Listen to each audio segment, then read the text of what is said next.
नमस्कार दोस्तों, आपके अपने YouTube चैनल जीएस एक्सप्रेस में आपका पुनः स्वागत है। दोस्तों, यदि आप हमारे चैनल पर पहली बार विजिट कर रहे हैं तो चैनल को सब्सक्राइब करना न भूलें और यदि वीडियो आपको अच्छी लगे तो उसे लाइक करना न भूलें। यदि आपको हमारे द्वारा अपलोड की गई वीडियो की नोटिफिकेशन सबसे पहले प्राप्त करनी है तो बेल आइकन को प्रेस करना न भूलें। जैसा कि आप जानते हैं कि हम लोग पिछले वीडियो में मनोविज्ञान के इतिहास का अध्ययन कर रहे थे और जब मनोविज्ञान के इतिहास का अध्ययन कर रहे थे तो हमने मनोविज्ञान को आत्मा का विज्ञान क्यों कहा गया उसके बारे में अध्ययन किया, मन का विज्ञान क्यों कहा गया उसके बारे में अध्ययन किया और चेतना का विज्ञान कहा गया इसके बारे में अध्ययन किया। अब यहाँ एक चीज आप ध्यान रखेंगे कि तीनों के बारे में हमने पढ़ लिया और जब पढ़ लिया तो अब चेतना की भी आलोचना होने लगी। क्यों? क्योंकि मनोविश्लेषणवादियों ने यह सिद्ध कर दिया कि मनोविज्ञान केवल चेतन का ही नहीं बल्कि अर्धचेतन का भी अध्ययन करता है। तो अब ध्यान दीजिएगा कि मानव व्यवहार में चेतन का मतलब कॉन्शियस, चेतन का मतलब मनोविज्ञान के व्यवहार में क्या होता है, किन चीजों का योग होता है। तो चेतन, कॉन्शियस, अर्धचेतन, सबकॉन्शियस और अचेतन, अनकॉन्शियस। ध्यान दीजिएगा, मैंने आपसे कहा कि मनोविश्लेषणवादियों ने यह सिद्ध कर दिया कि जो मनोविज्ञान है यह चेतन का ही नहीं बल्कि अर्धचेतन का भी अध्ययन करता है और मानव व्यवहार में चेतन जिसे हम कॉन्शियस कहते हैं, अर्धचेतन जिसे सबकॉन्शियस कहते हैं और अचेतन जिसे अनकॉन्शियस कहते हैं, तीनों का योग होता है। और मैकडूगल ने चेतना के रूप में मनोविज्ञान की परिभाषा की आलोचना करते हुए कहा, क्या कहा कि चेतना एक पूर्ण रूपेण बुरा शब्द है। क्या कहा कि चेतना एक पूर्ण रूपेण बुरा शब्द है और मनोविज्ञान के लिए यह बहुत दुर्भाग्य की बात है कि यह शब्द उसके लिए प्रयोग किया जा रहा है। उसके बाद यह परिभाषा भी क्या हो गई, धीरे धीरे अमान्य हो गई और जब अमान्य हो गई तो हमारी चौथे जो आपके चरण थे अर्थात व्यवहार का विज्ञान, उसकी पहल हुई। तो अब हम लोग देखेंगे व्यवहार का विज्ञान।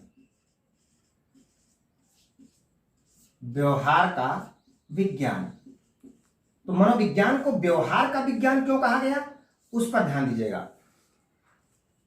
सबसे पहली चीज व्यवहार, तो यहां से एक क्वेश्चन आपका बनेगा कि व्यवहारवाद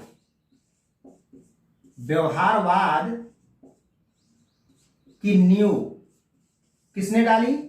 तो व्यवहारवाद की नींव 1913 में जेबी वाटसन ने डाली।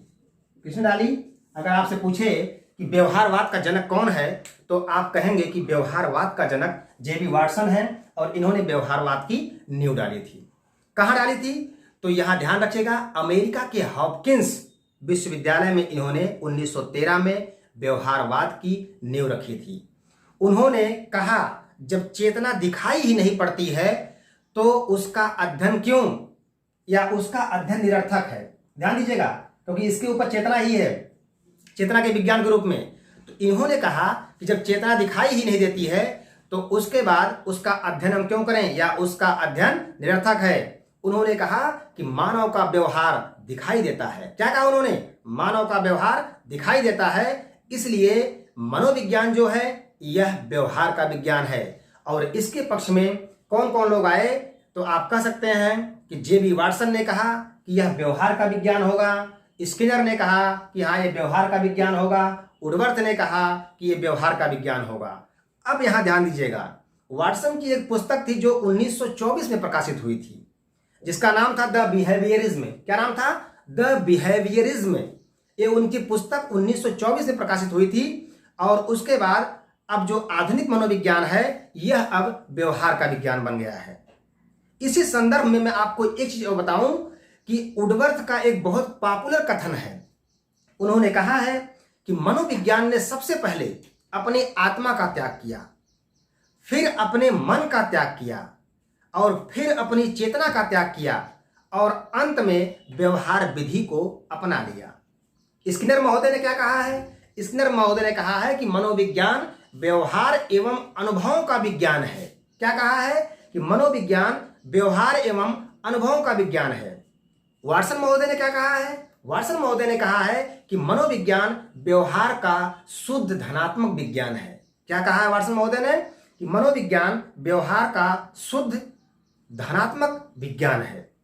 तो ये रहा व्यवहार के विज्ञान में तर्क कि भाई क्यों इनको व्यवहार का विज्ञान कहा गया, और आज तक हम लोग मनोविज्ञान को व्यवहार के विज्ञान के रूप में जानते हैं। तो आपने देखा कि मनोविज्ञान के इतिहास के जो 4 चरण थे, ये चारों चरण अपने आप में कंप्लीट हो गए। और जब कंप्लीट हो गए तो यहाँ आपको मैं फिर एक बार याद दिला रहा हूं कि मनोविज्ञान को जो पहला चरण था आत्मा का विज्ञान, उसे सिर्फ और सिर्फ 16वीं शताब्दी तक, अर्थात प्राचीन यूनान से लेकर के 16वीं शताब्दी तक उसे आत्मा का विज्ञान कहा गया। कौन कौन इसके पक्ष में था? तो मैं एक चार्ट बना रहा हूं, उस पर आप सभी लोग ध्यान देंगे। आत्मा का विज्ञान,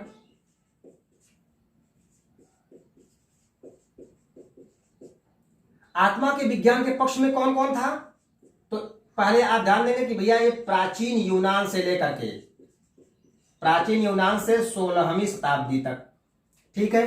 कौन कौन इसके पक्ष में था? प्लेटो, सुकरात, डेकार्टे, ये 3 का नाम आप याद रखेंगे, और साथ में भारतीय मनोवैज्ञानिकों का भी इसमें योग था। दूसरा आपका है मन का विज्ञान। ये जो मन का विज्ञान है यह किस सदी में आया? तो 17वीं सदी में आया। किसमें आया? 17वीं सदी में आया। इसके पक्ष में कौन था? तो सबसे प्रमुख थे पोम्पोनाजी। पोम्पोनाजी जो इटली के प्रसिद्ध दार्शनिक थे। उसके बाद आपका नाम आता है John Locke, Rousseau, Immanuel Kant कहिए या सिर्फ कांट लिख देते हैं हम, और बर्कली। इतना नाम इसमें आप याद रखेंगे। फिर आपने देखा भाई चेतना का विज्ञान कहा गया इसको, चेतना का विज्ञान कहा गया। चेतना का विज्ञान कब कहा गया? तो ये कहा गया 18वीं और 19वीं शताब्दी तक, ठीक है। अब आपने देखा कि इसमें प्रमुख कौन कौन था? तो इसमें प्रमुख कौन कौन था तो वो ध्यान रखेंगे आप। विल्हेम वुंट, मैंने इनके बारे में आपको बताया था कि विल्हेम वुंट को संरचनावाद का जनक कहा जाता है। संरचनावाद का जनक कहा जाता है, ये उसके जनक हैं। और इन्होंने क्या किया था? इन्होंने चेतना की एक संरचना बनाई थी, और इन्हीं के द्वारा ही 1879 ईस्वी में जर्मनी के लिपजिंग शहर में मनोविज्ञान की फर्स्ट प्रयोगशाला खोली गई थी। प्रयोगशाला खोली गई थी। फिर उसके बाद आपने देखा कि एक नाम आता है विलियम जेम्स का। विलियम जेम्स का नाम आता है। इन्होंने क्या किया 1890 में? इन्होंने 1890 में दूसरी प्रयोगशाला खोली कैम्ब्रिज में। कहां खोली? कैम्ब्रिज में मनोविज्ञान की दूसरी प्रयोगशाला खोली, और इन्होंने चेतना के कार्यों का अध्ययन किया। और तीसरा नाम जो इसमें आता है वह आपका आता है जेम्स सली का। जेम्स सली का। तो यदि नाम आपको जानना है तो विलियम वुंट, विलियम जेम्स और जेम्स सली ने इसे चेतना के विज्ञान के रूप में कहा था। और किस सदी में कहा गया था? तो आप एक कह सकते हैं कि ये 18वीं और 19वीं शताब्दी में इसको बोला गया था। आप एक ध्यान दीजिएगा, मैंने विलियम जेम्स की जो है एक पुस्तक बताई थी आपको। इस पुस्तक को आप जरूर याद रखिएगा। क्या पुस्तक का नाम था? बोलिए। यहां ध्यान दीजिएगा, तो यहां आप लिख सकते हैं the principles of psychology. The principles of psychology. The principles of psychology इनकी ये बुक थी, और इसी बुक ने इनको क्या किया? मनोविज्ञान का जनक बना दिया। फिर चौथा आप देखेंगे, चौथा जो आपका है व्यवहार का विज्ञान। तो व्यवहार के विज्ञान में हमने आपको बताया कि ये 20वीं शताब्दी से जो है शुरू हुआ और अब तक जो है ये व्यवहार का ही विज्ञान है। और व्यवहारवाद की नींव 1913 में जेबी वाटसन ने अमेरिका के हॉपकिंस विश्वविद्यालय में इसकी नींव रखी थी और इसके समर्थन में स्किनर और वुडवर्थ थे।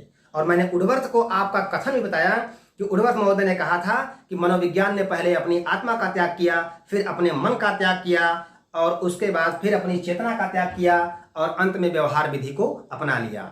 स्किनर ने क्या कहा था कि मनोविज्ञान व्यवहार एवं अनुभवों का विज्ञान है। वाटसन ने क्या कहा था? वाटसन ने कहा था कि मनोविज्ञान व्यवहार का शुद्ध धनात्मक विज्ञान है। तो इस तरह से हम लोग जो है ये इसकी दार्शनिक विचारधारा भी देख लिए और किस सदी में था उसको भी देख लिए और मनोविज्ञान के इतिहास को पूरी तरह से कंप्लीट कर लिया।